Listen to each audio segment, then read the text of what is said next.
আসসালামু আলাইকুম। আমাদের কোয়েশ্চেন হলো এই পর্যায়ে কিভাবে কলাম চার্ট দিয়ে একাধিক পণ্যের বিক্রি আমরা তুলনা করতে পারি। যেমন আমার দোকানে একটা আমার একটা গ্রোসারি শপ আছে ফর এক্সাম্পল, যেখানে আমি সোপ বিক্রি করি, শ্যাম্পু বিক্রি করি, লোশন, ক্রিম, টুথপেস্ট এগুলো বিক্রি করি। ওকে, এবং এই প্রোডাক্টগুলো কত ইউনিট সোল্ড হয়েছে এখানে লিস্ট আউট করা আছে। সোপ সোল্ড হয়েছে 120, শ্যাম্পু 85, লোশন 60, ক্রিম 95 ইউনিটস, কতবার সেল হয়েছে বা কত পিস সেল হয়েছে। টুথপেস্ট 100 পিস সেল হয়েছে। তাহলে আমার এই ডেটাটা নিয়ে আমার সিনারি হলো, আপনি একটি দোকানে জুন মাসে বিক্রি হওয়া বিভিন্ন পণ্যের পরিমাণ তুলনা করতে চাই। ও এই প্রোডাক্টটা ধরেন একটা মাসে বিক্রি হয়েছে, আমরা এই সিনারিওতে আমরা জুন মাসের কথা বলছি। ওকে, আমার গোল হলো কোন পণ্য বেশি বিক্রি হয়েছে তা দেখা। তাহলে আমি ইনসার্টে যাব, আমি কলাম চার্ট ইউজ করব। ওকে, কলাম চার্ট ইউজ করে আমি খুব সহজেই এই ডাটাটা দেখাতে পারি, কলাম চার্ট।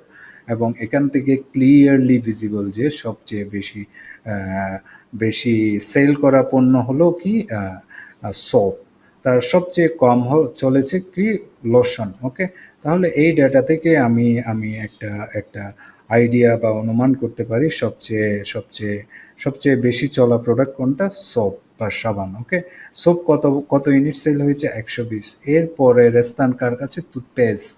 এই যে টুথপেস্টের ডাটাটা এখানে দেখাচ্ছে। এবং এর পরের স্থান হলো 95 ক্রিম। ওকে, ক্রিমের স্থান এখানে। এবং এর পরের স্থান হলো 85 শ্যাম্পু, এবং ফাইনালি সবচেয়ে কম সেল হয়েছে লোশন। সো এই প্রোডাক্টগুলা খুব সহজেই আমরা বের করে ফেলতে পারি যে সোপ এখানে সবচেয়ে বেশি সেল হয়েছে এবং লোশন সবচেয়ে কম সেল হয়েছে। এবং আমরা এই হরাইজন্টাল অ্যাক্সিসে আমরা প্রোডাক্ট নিয়ে আলোচনা করছি, ইউনিট সোল্ড আমরা আলোচনা করছি ভার্টিক্যাল অ্যাক্সিসে, যেখানে আমরা রেঞ্জ দিয়েছি 0 থেকে 125 রেঞ্জের মধ্যে আমরা আলোচনা করছি।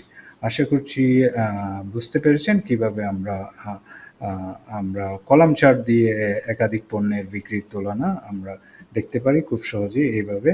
এবং খুব সহজে আমরা অনুধাবন বা দেখতে পারি যে আসলে কোন প্রোডাক্ট সবচেয়ে বেশি সেল হয়েছে, কোন প্রোডাক্ট সবচেয়ে কম সেল হয়েছে। আশা করছি বুঝতে পেরেছেন। নেক্সট ভিডিওতে দেখা হবে ইনশাল্লাহ। আসসালামু আলাইকুম।